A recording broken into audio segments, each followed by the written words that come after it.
नमस्कार, मंडल news bulletin में आपका स्वागत है। आइए पेश करते हैं आज के कुछ प्रमुख व मुख्य समाचार। अब तक यदि आपने मंडल न्यूज के इस चैनल को लाइक व सब्सक्राइब नहीं किया है तो जल्द से जल्द इस चैनल को लाइक व सब्सक्राइब जरूर कर दें।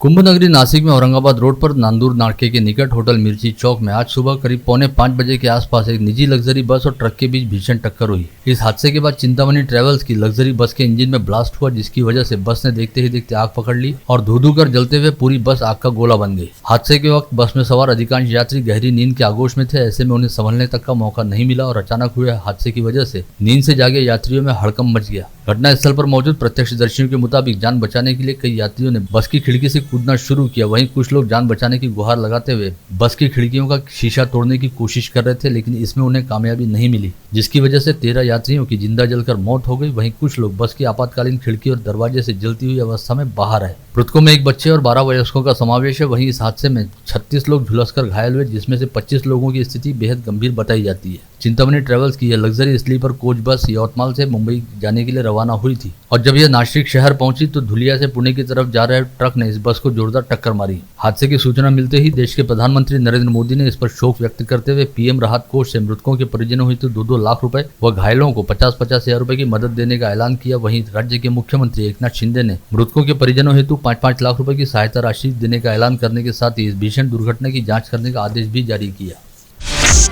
वहीं इस मामले की गंभीरता को देखते हुए सीएम एकनाथ शिंदे आज सुबह मुंबई से नासिक पहुंचे और उन्होंने दुर्घटना स्थल को भेंट देने के साथ ही हादसे में बचे यात्रियों का अस्पताल पहुंचकर हालचाल जाना। इसके अलावा उन्होंने मृत यात्रियों के परिजनों को भी ढाढ़स बंधाते हुए उनके प्रति अपनी शोक संवेदनाएं व्यक्त की।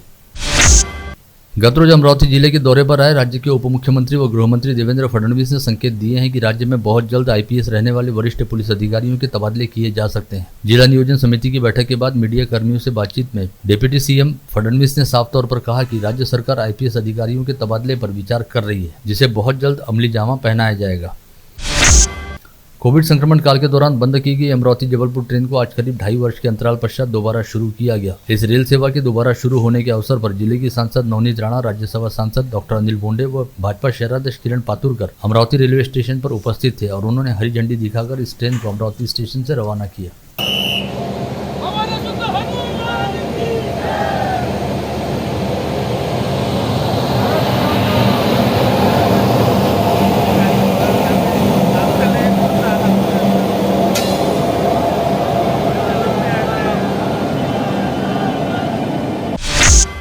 अब दीपावली का पर्व मनाए जाने में बमुश्किल 15 दिनों का समय बचा हुआ है। इस पर्व के मद्देनजर अपनी पढ़ाई लिखाई तथा नौकरी व कामकाज के सिलसिले में घर परिवार से दूर रहने वाले अधिकांश लोग बाग अपने अपने शहर लौटते हैं ताकि परिवार के साथ पर्व मनाया जा सके। ऐसे में लंबी दूरी वाली सभी रेलगाड़ियों में अच्छी खासी भीड़भाड़ रहती है और अधिकांश लोग बाग पहले ही अपना अग्रिम आरक्षण करा लेते हैं। ऐसे में इस समय लंबी दूरी वाली अधिकांश रेलगाड़ियों में दीपावली तक आरक्षण की स्थिति हाउसफुल चल रही है। विशेष रूप से मुंबई व पुणे की ओर जाने वाली रेलगाड़ियों में 250 से 300 तक की वेटिंग है और आरक्षण खिड़कियों पर अधिकांश रेलगाड़ियों के नामों के सामने 9 रूम वाली तख्तियां झलक रही हैं। राज्यसभा सांसद अनिल बोंडे को केंद्र सरकार की कृषि, पशु संवर्धन व अन्न प्रक्रिया स्थायी समिति में सदस्य के तौर पर नामित किया गया। वर्ष 2022-23 के लिए यह नियुक्ति 13 सितंबर 2022 से ग्राह्य मानी जाएगी। इस संदर्भ में संसद भवन के संचालक नवल किशोर वर्मा द्वारा सांसद अनिल बोंडे के नाम जारी किए गए पत्र में उन्हें इस नियुक्ति के बारे में सूचित किया गया है।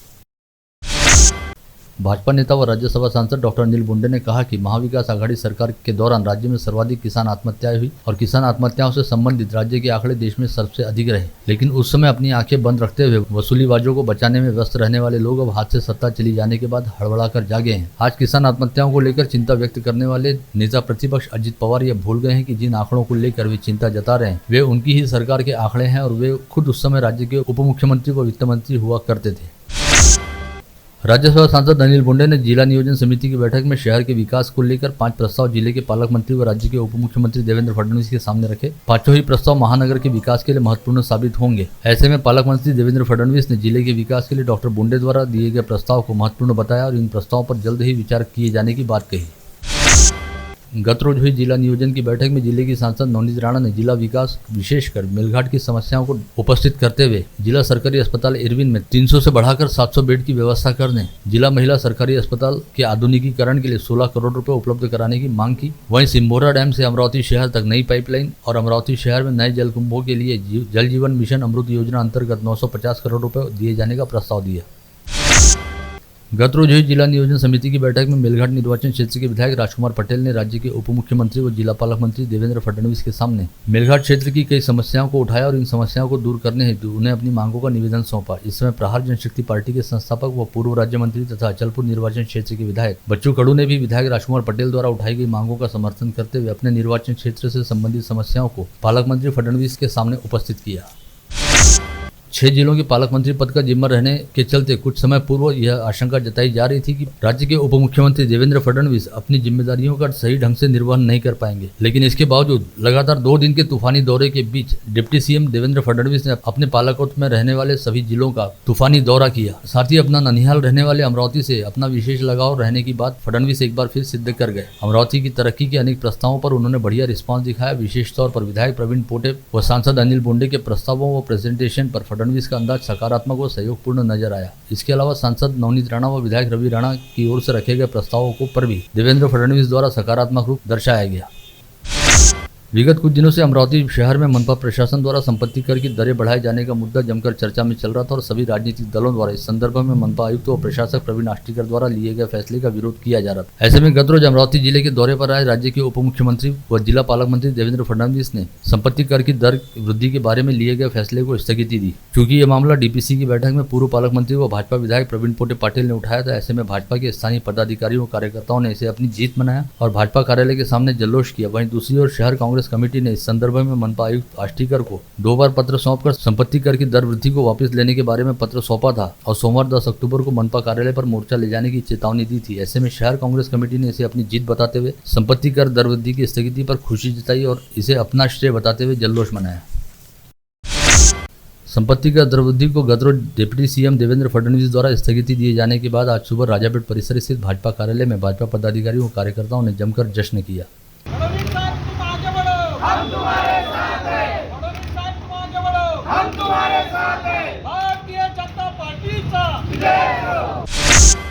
वहीं दूसरी ओर शहर कांग्रेस कमेटी के अध्यक्ष बबलू शेखावत, पूर्व महापौर विलास इंगोले व मिलिंद चिमोटे के नेतृत्व में कांग्रेस पदाधिकारियों और कार्यकर्ताओं ने आज स्थानीय राजकमल चौराहे पर जल्लोष मनाते हुए संपत्ति कर की दर वृद्धि को दी गई स्थगिती को अपनी जीत बताया। की जे मागील जेव्हा हे घर टॅक्स वाढवण्यात आलं त्याला विरोध करण्याची 2 महिन्याच्या अगोदर काँग्रेसने सर्वप्रथम भूमिका घेतली होती। 2-3 वेळा आयुक्तांना निवेदन दिल्यानंतर सुद्धा आयुक्तांनी त्याची दखल घेतली नाही। मग आम्ही 10 तारखेला प्रेस कॉन्फरन्स घेतली आणि 10 तारखेला इथं काँग्रेसचा मोठा मोर्चा आयोजन करण्याचा मी जेव्हा घोषणा केली तेव्हा IB आणि इंटेलिजन्स यांच्या माध्यमातून शासनाला हे कळालं की काँग्रेसचा खूप मोठा मोर्चा निघणार आहे आणि त्याची झड BJPला पडणार आहे। म्हणून त्या मोर्चाच्या भीतीपोटी काल माननीय पालकमंत्री फडणवीस साहेब यांनी या वाढीव टॅक्सला स्थगिती दिलेली आहे।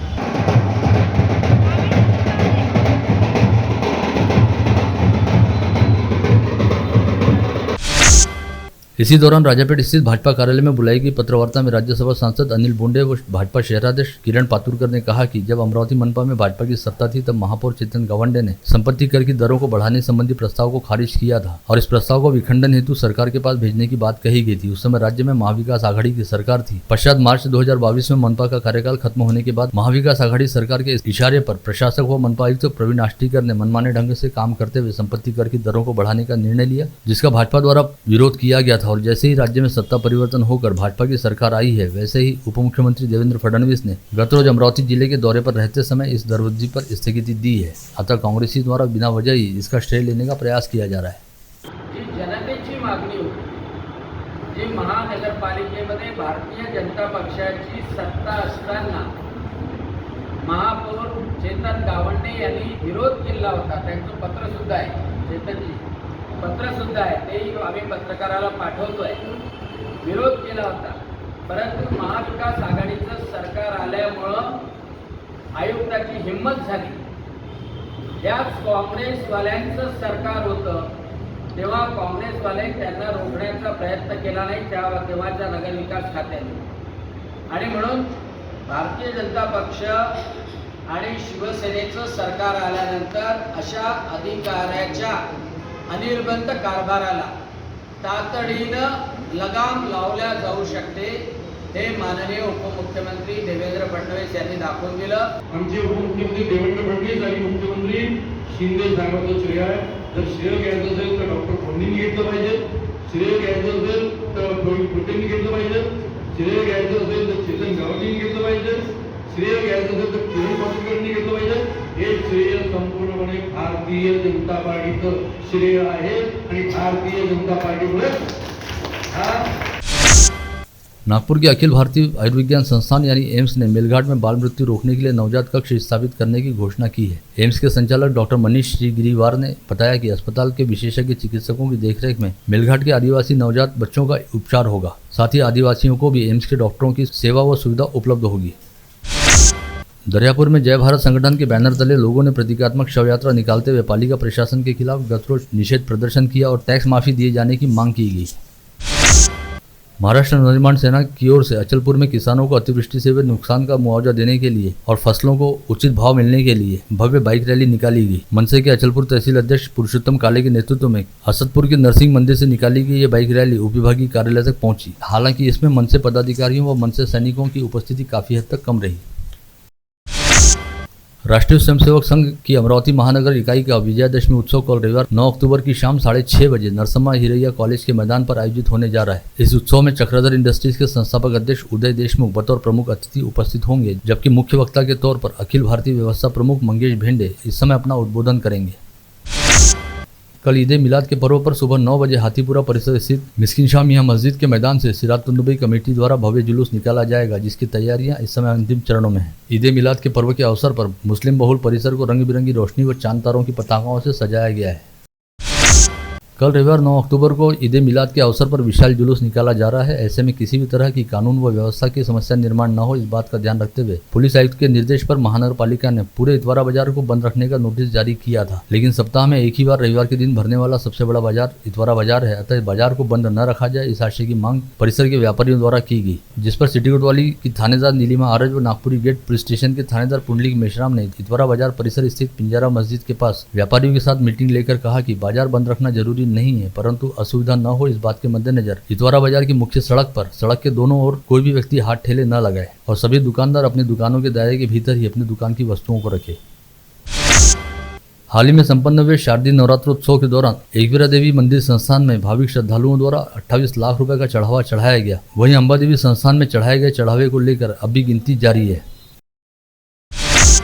स्थानीय अंबागेट परिसर के भीतर स्थित पंचशील नवदुर्गोत्सव मंडल द्वारा इस वर्ष 25 फीट ऊंची विशालकाय दुर्गा प्रतिमा स्थापित की गई थी, जिसका आज बड़ी धूमधाम के साथ विसर्जन किया गया. विसर्जन शोभा यात्रा निकालने से पहले इस भव्य दुर्गा प्रतिमा की मंडल पदाधिकारियों द्वारा बड़े विधि विधान के साथ पूजा अर्चना की गई.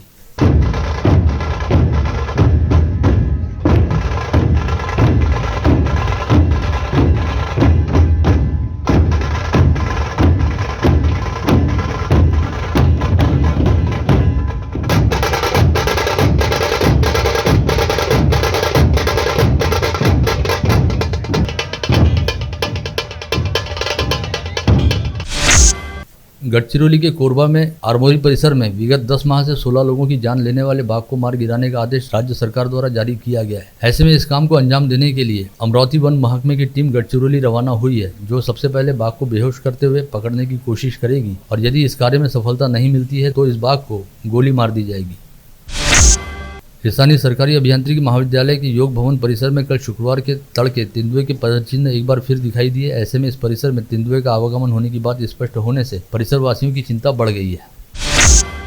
4-5 दिन पहले अर्जुन नगर परिसर स्थित दुर्गोत्सव मंडल के पंडाल में गरबा करने से मना करने पर संतप्त हुए 10 से 12 युवक बीती रात तलवार लहराते हुए अर्जुन नगर परिसर में पहुंचे और उन्होंने मंडल के पदाधिकारियों के साथ झगड़ा फसाद करना शुरू किया. इसकी जानकारी मिलते ही सहायक पुलिस आयुक्त पूनम पाटिल व गाड़गी नगर के थानेदार आसाराम चोरमले तुरंत अपने दलबल के साथ अर्जुन नगर परिसर पहुंचे और उत्पाती युवकों की धरपकड़ करनी शुरू की गई. इस समय 7-8 आरोपी मौका पाकर भाग निकले. वहीं 4 से 5 नाबालिग आरोपी पुलिस के हत्थे चढ़े हैं, जिनके पास से एक तलवार व एक चाकू बरामद किया गया है. वहीं अन्य आरोपियों की तलाश करनी शुरू की गई है. दरियापुर पुलिस थाना क्षेत्र के नायगांव में रहने वाली 32 वर्षीय महिला ने खेत में महिला मजदूरों को निंदाई का काम दिया, जिस पर गुस्साए पंडित पलसपगार नामक आरोपी ने विवाद करते हुए महिला को गाली दी और सिर के बाल पकड़कर जमीन पर पटक दिया। साथ ही जबरन उसे जहरीली दवा पिलाकर उसे जान से मारने का प्रयास भी किया। दरियापुर पुलिस ने अपराध दर्ज करते हुए फरार रहने वाले आरोपी पंडित पलसपगार की तलाश करनी शुरू की है। माहुली पुलिस थाना क्षेत्र के यावली शहीद में मामूली बात को लेकर दो गुटों के बीच गैंगवार हुआ। ऐसे में दोनों ही पक्षों से मिली शिकायत के आधार पर पुलिस ने दोनों पक्षों के करीब 22 लोगों के खिलाफ विभिन्न धाराओं के तहत अपराध दर्ज करते हुए कार्रवाई शुरू की। धारनी पुलिस थाना क्षेत्र के वैरागढ़ के जंगल से बहने वाली तापी नदी के किनारे एक व्यक्ति की सड़ी गली अवस्था में लाश बरामद हुई। पुलिस द्वारा लाश की शिनाख्त करने का प्रयास किया जा रहा है। फ्रेजरपुरा पुलिस थाना क्षेत्र के तक्षशिला महाविद्यालय परिसर में उत्कर्ष लांडे नामक आरोपी हाथ में चाकू लेकर लहराते हुए परिसर में दहशत फैला रहा था, जिसकी जानकारी मिलने पर फ्रेजरपुरा पुलिस ने मौके पर पहुंचते हुए उत्कर्ष लांडे को गिरफ्तार किया। गाड़गनगर पुलिस थाना क्षेत्र के नवसारी के महात्मा फुले नगर स्थित घर के सामने खड़े मुकुंद बोदड़े नामक युवक पर पुरानी रंजिश के चलते 5 आरोपियों ने जानलेवा हमला किया। इस मामले में पुलिस ने एक आरोपी को गिरफ्तार करने में सफलता प्राप्त की, वहीं 4 आरोपियों की तलाश जारी है। बुल्ढाना के राष्ट्रीय महामार्ग पर एक गांव के समीप झुग्गी में रहने वाली 2 नाबालिग लड़कियों को भगाकर उनका अपहरण कर लिया गया था। पश्चात 1.5 माह बाद ये दोनों लड़कियां अपने घर वापस लौटी, जिसके पश्चात पता चला कि इन दोनों लड़कियों के साथ दुराचार किया गया था। मलकापुर पुलिस ने 2 आरोपियों को गिरफ्तार करते हुए उनके खिलाफ पोक्सो सहित विभिन्न धाराओं के तहत अपराध दर्ज किया है। आप देख रहे थे मंडल न्यूज बुलेटिन। हमारे चैनल को लाइक करें, शेयर करें और हाँ, सब्सक्राइब करना ना भूलें। कल होगी आपसे फिर मुलाकात, तब तक के लिए धन्यवाद।